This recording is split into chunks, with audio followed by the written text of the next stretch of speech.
অক্ষাংশ আর কৌণিক পরিমাপ নিয়ে আর নয় কনফিউজ। আজকের এই ভিডিওর পরে এই চ্যাপ্টারে হবে তোমাদের ফেভারিট চ্যাপ্টার।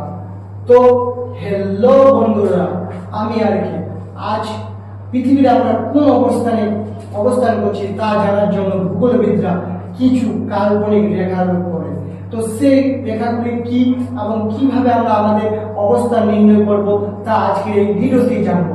তো চলো দেরি না করে শুরু করা যাক। তো আজকে আমার আলোচনার বিষয় হলো পৃথিবী পৃষ্ঠের কোন স্থানের অবস্থান নির্ণয়, নবম শ্রেণীর তৃতীয় অধ্যায়। এবার নবম শ্রেণীতে আলোচনা বিষয় করবো অক্ষাংশ এবং কৌণিক পরিমাপের দূরত্ব। তো সবচেয়ে প্রথমে আছে অক্ষাংশের সংজ্ঞা বা অক্ষাংশ কি। তো অক্ষাংশ এক কথা বলতে হবে নিরক্ষীয় রেখা থেকে উত্তর বা দক্ষিণে অবস্থিত কোন স্থানের কৌণিক দূরত্বই বলা হয় সেই স্থানের অক্ষাংশ। তবে নিরক্ষীয় রেখা থেকে উত্তর বা দক্ষিণ গোলার্ধে যেখানে যে অবস্থানে থাকুক তার কৌণিক দূরত্বই হলো অক্ষাংশ। তাহলে প্রথমেই বলি যে নিরক্ষীয় রেখা কি, আমরা সবাই প্রায় জানি নিরক্ষীয় রেখা কি তা আমরা সবাই প্রায় জানি। তো পৃথিবীর মাঝ বরাবর পূর্ব পশ্চিমে বিস্তৃত পূর্ণবৃত্ত রেখাটাই হলো নিরক্ষীয় রেখা, যার মান 0 ডিগ্রি আমরা জানি। তো পৃথিবীর মাঝ বরাবর পূর্ব পশ্চিমে বিস্তৃত রেখাটি হলো নিরক্ষীয় রেখা বা বিষুব রেখা। তো এই নিরক্ষীয় রেখা থেকে উত্তর বা দক্ষিণে অবস্থিত কোন স্থানের কৌণিক দূরত্ব কি বলা হয় সেই স্থানের অক্ষরেখা। মানে এই রেখা থেকে দূরত্ব অবস্থানের যেটা কোন দূরত্ব কোন পরিমাণে যে দূরত্বটা হবে সেই দূরত্বটাই হলো সেই স্থানের অবস্থান কৌণিক দূরত্ব বা অক্ষাংশ। তো ধরে নাও যে আমাদের কলকাতা ধরো এইরকম জায়গায় অবস্থান করছে, এরকম জায়গায় একটা রেখা টানলাম, ঠিক আছে। তো এই পৃথিবীর কেন্দ্র থেকে এর দূরত্ব বা এই যে একটা বিন্দু, এখানে ও বিন্দু নিলাম, এখানে এ বিন্দু, এটা পি বিন্দু। তো এর যে এখান থেকে দূরত্ব আমরা জানি যে কলকাতা কত ডিগ্রি অক্ষাংশে আছে, 23.5 ডিগ্রি 30 মিনিট অক্ষাংশে অবস্থান করছে। তাহলে কলকাতা নিরক্ষীয় রেখা থেকে কলকাতার দূরত্ব কত? 23.5 ডিগ্রি 30 মিনিট অক্ষাংশে অবস্থান করছে।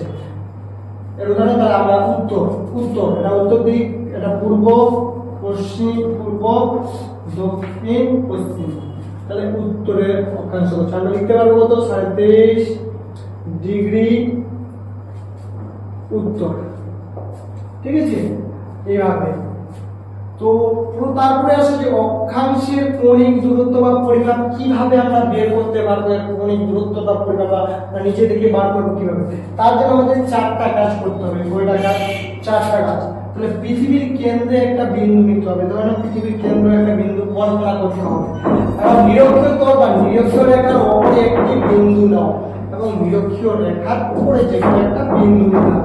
এরপর আসবে এবারে উত্তর বা দক্ষিণ গোলার্ধে যে কোনো স্থান, ধরো যে স্থানটা তুমি অক্ষাংশ বার করবে ওইখানে একটা বিন্দু নাও, সেখান থেকে পৃথিবীর কেন্দ্র পর্যন্ত একটা অক্ষরেখা, আমি এই স্থানটা অক্ষাংশ বার করলাম, তার থেকে আমি কেন্দ্র পর্যন্ত একটি অক্ষাংশ বা একটা রেখা টান দিলাম, ঠিক আছে। এরপর এখানে কেন্দ্রের বিন্দুতে যে কোণটি উৎপন্ন হলো, এই কেন্দ্রে যে কোণটা উৎপন্ন হলো পি ও এ তৈরি হলো, সেটাই হলো ওই স্থানের অক্ষাংশ।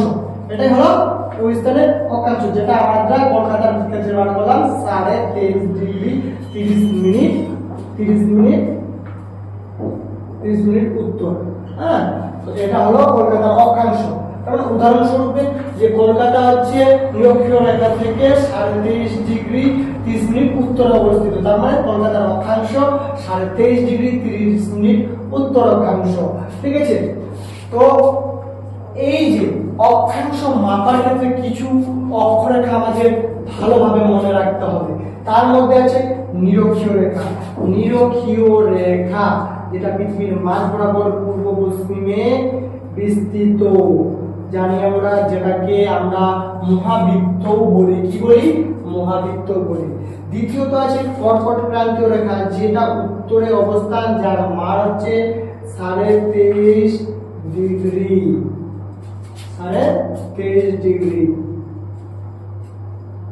উত্তর।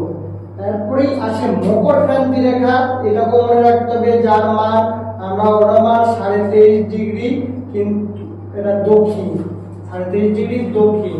এরপর যে সুমেরু বৃত্ত কত মান? 66 ডিগ্রি ঠিক উত্তর। সুমেরু বৃত্ত 66.5 ডিগ্রি দক্ষিণ। তাহলে এই যে নিরক্ষীয় রেখা, কর্কটক্রান্ত রেখা, মকরক্রান্ত রেখা, সুমেরু রেখা, কুমেরু বৃত্ত রেখা, এই হচ্ছে এই কয়েকটা রেখা আমাদের মনে রাখতে হবে। তো বন্ধুরা এখানে একটা প্রশ্ন যে কর্কটক্রান্ত রেখা ভারতবর্ষের কোন জেলার মধ্যে কোন রাজ্যের মধ্যে দিয়ে গিয়েছে, অবশ্যই সেটা তোমরা কমেন্টে বলে জানাবে। তো এই কয়েকটা রেখা আমাদের মনে অবশ্যই রাখতে হবে এবং এই রেখাগুলোর পরিচয় বা বৈশিষ্ট্য, অক্ষরেখার বৈশিষ্ট্য কি, কিভাবে জানবো যে অক্ষরেখা।